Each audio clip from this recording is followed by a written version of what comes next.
Asia Pop 40. Hello, what's up? Yes, I'm right here, Joey, and we are once again reaching out to an artist either halfway or all the way around the world. And today, I think this is a part of the world that we haven't reached before. So right here on Asia Pop 40, we have the incredibly talented Gavin James joining us from Dublin. And how you doing? Good man. I may have just woken up like about half an hour ago, but I'm pretty awake. I feel pretty awake.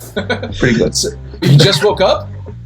Yeah, I got to bed quite late last night. I'm really into this. There's a new series of the Umbrella Academy, so I just watched like about 20 episodes of it. I have been watching the first couple of episodes of that. It's pretty good. I got hooked on it, and then I ordered Domino's pizza, and I went to bed at like 4 o'clock in the morning. So oh my god! I mean, that's what would happen to me if I didn't have to hold down a job in the morning. But gosh, it's good. Don't tell me anything, please. I won't tell you anything. It's amazing. It's just that's how you've been spending your time, watching Netflix. What else are you doing right now? I've been writing a lot of stuff. I've been kind of sitting down writing. I have my little setup here. You can kind of see a little bit. It's like I have the palm tree over there. And it's like a piano there. That. And then you got like speakers. Oof. And then like, just have a little kind of setup that I use for stuff. I've been doing that a lot, and I've been making a lot of chicken, and I've been cooking potatoes. Like I'm trying to make the perfect potato. Yeah, so I heard you've been cooking on your off time. I guess so it's all off time now. I'm so into it. I'm loving it. Seriously, it's the best thing I've learned during lockdown. I'm having such a good time with cooking. I've been just trying to make, even like with chicken, just doing all these weird things. It's so much fun. It's great. What else have you been learning? Are you learning like say a new musical instruments or anything like that? I mean, I was doing a bit of piano, but I used to be able to play like half of one of my songs, the kind of easy half.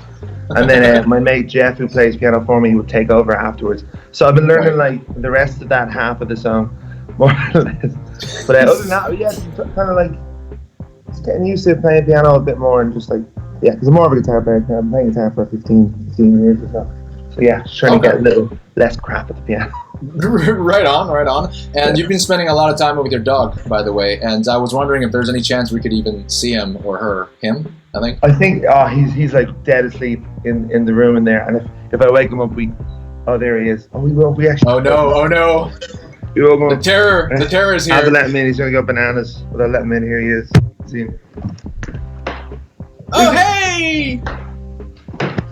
Is that a lurcher? He's mad. Brucey, come here. Brucey, quick. Brucey, quick. He's mad, I'll tell you. He's actually quite clever, to be honest. I'll show you a trick. He can sit down, he can do a paw, he can do all this stuff. Watch. Brucey. Please. Brucey. Hey, Brucey. Brucey, sit. Paw. Paw, go down. Stay. Nice. Stay. He's good. He's a good boy. Nice. Well done. Down is a tough one to teach, eh? Like my dog didn't understand what he was supposed to do at all when I first tried. Yeah, no, this dude is he's like a lurcher, so he's a mixture of like a greyhound and we've no idea. But so he can't really sit down properly, so he kind of hovers off the ground. He's just such a weird shaped dog, but he's amazing. He's also ginger too, which is great. Yeah, you guys go together like best pals, I suppose. Best pals, literally, we could be related somehow. He's amazing. Okay, so a summary of Gavin James's time during the quarantine, I suppose, or during the outbreak is you spend some time cooking, you spend some time learning the piano, you spend a lot of time with Brucey, and you spend a lot of time writing. You have a brand new, by now it's not brand new, but you have a new single out called Boxes. Yeah. This is going to be sort of the leading single for a third musical project, like a third album. Oh yeah, third album. So the third album was more or less done when before lockdown kind of happened in Ireland. So it was more or less done. It's just a recording of it wasn't really done. But I've written the guts of about 20 or 30 more songs, so I'm gonna have to fix the album again. So I'll try go about it a different way. But I'm gonna release an EP before the album, I think. So I'm gonna do like a little EP in October, I think. Wow, I mean, you're working hard. So 2014 was when the first EP came out, right? So you're going to have another EP out before the actual album drops. Yeah. So I had all these songs, and I was kind of I didn't know what to do with them. So I was just I was thinking like the more songs to release, the better. I think particularly now because everybody's kind of like in their houses and they're kind of bored and why not keep releasing songs? Like, yeah, you got so many musical babies. It's hard to let go. It's hard to choose which one you want. So let all of them see us. Let them all please. go. It's grand. Be fine. So okay, I was listening to "Tired" with Alan Walker just earlier today, and I'm actually wondering that when you write now, is it very acoustic, very stripped back, or do you write with maybe a little bit of EDM production in mind? You know, there's little tiny things that I would take from it. There's like little kind of hooks and stuff that I might put in some of my stuff. But my mind usually goes straight from like even with Tired, I'll show you. I'll grab my thing. Yeah. With Tired, I think Tired just every kind of song just started off as like, I see there's tears in your eyes, like very stripped back and just like nothing at all. And even the first recording of that song was just piano and like that was more or less it, and a little bit of atmospherics and a lot of vocals. But then Alan Walker took it and he went just bananas on it. So like, he just took it to a totally different level, which is amazing. But what he does, I think is so interesting because I have no idea how he does it. It's just amazing. The way he produces stuff is just crazy cool.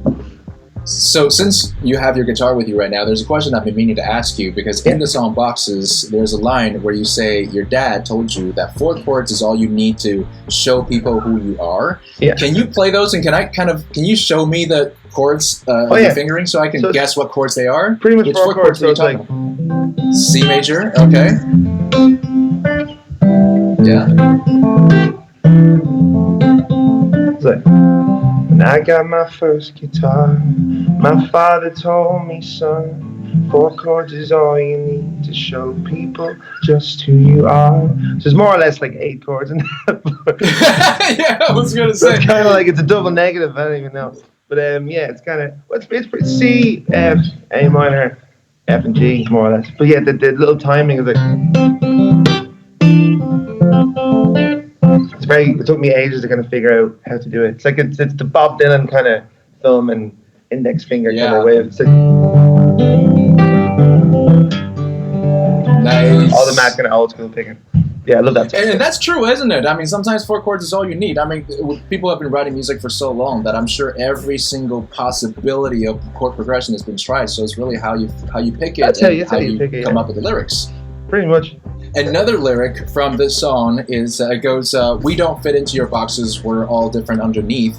And I've been meaning to ask you, who's we? Like, who do you think you were speaking to? Oh, just everybody, I suppose. I mean, I was kind of making that song as universal as I could find. And I mean, the whole song for me was about when I was a kid, when I was going to school, when I was going to like guitar lessons or something, or if I was going to school, and I was playing music. Music was kind of like, why are you not playing football? Why are you not playing this? It was a bit of a different thing to do, more or less.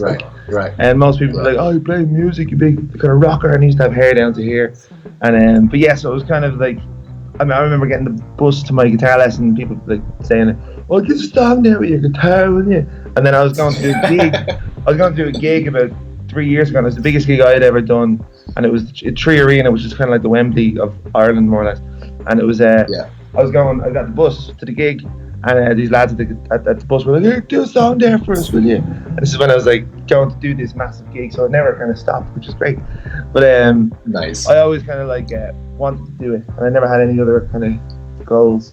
So music was the thing. So it was kind of the whole thing is about like whatever you want to do yourself. If you want to do something at all, just go for it. And don't ever listen to anybody else. Really, that tells you can't do it. I love the positivity in it. I love the message that you carry in this one.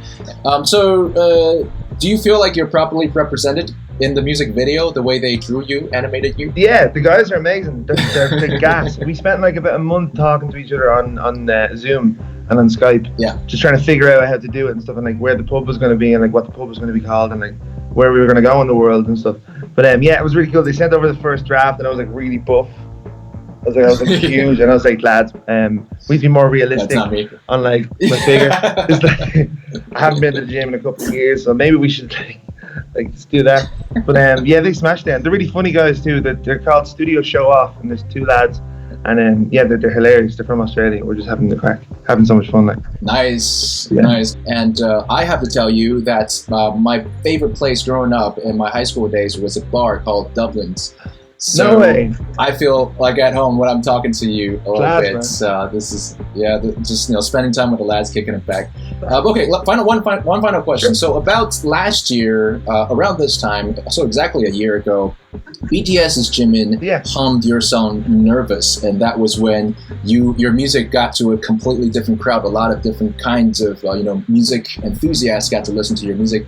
Would you ever consider a collaboration with a K-pop band like BTS? Oh my god, definitely, yeah. I love that the new song they have, "Stay Gold," as well. It's just an absolute banger as well. It's just very clever, very cool. But yeah, I definitely would. It's such a huge platform that he kind of gave me. He just said something really nice about my song and then sang it on the thing, and it was mad. The reaction of even the K-pop fan base and their fan base was just they're so nice. They're so friendly. Like, they're ridiculously friendly online, right? Which is even on Twitter, because Twitter is kind of like a minefield of like It is. Some of it is just like it's like reading every who's it? Ricky Gervais said it was like reading every bathroom wall in the world is Twitter, more or less. Yeah. It's kind of like it's mad, but yeah, the K-pop fans are really sweet and so nice, and they always kind of like every so often like most days somebody says something really nice about either Nervous or any of the other songs. But yeah, it's mad when he did that kind of shout out to me. I was just like, oh wow, it's like some reach. Yeah, solidarity through music. I mean, I love that. So when this pandemic is over, we hope that you can come to Asia. You know, of course, hit Korea, hit Japan, hit Taiwan, where I am right now, and say hello to our fans. Also, from the Philippines, from Indonesia. We'd love to see you here. Yeah, man. Do you have a date for when this new EP and this new album might come out? Yes, there's a new EP. I have a new song out. I have like a box's acoustic version out, and then after that, there's going to be like 4 songs on this EP that are like brand new songs that nobody's heard. So it's going to be October. I'm guessing October, and then the album will be out next year, very early next year. And in the meantime, there's going to be so many songs, like a hell of a lot of songs. So it's going to be loads of lead up to an album, I hope. So. Well, like you said, you wrote about 30, 40 songs recently, so I guess we'll just wait for the next one to drop. And thank you for joining us. Yeah, second I can get on a plane as well, dude. I'm going straight over there. I want to go. I never did a tour. I never went all around Asia before, so I want to kind of pop over and do it. Please do. And when I do, we're going to go to Dublin. We're going to have a pint of Guinness. Yes, let's do that. This has been Asia Pop 40, and we had Gavin James from Dublin, Ireland. Thank you for joining us today. Thanks for having us, man. Cheers. See you soon. Hey, I'm Gavin James, and you are listening to Asia Pop 40. Asia Pop 40.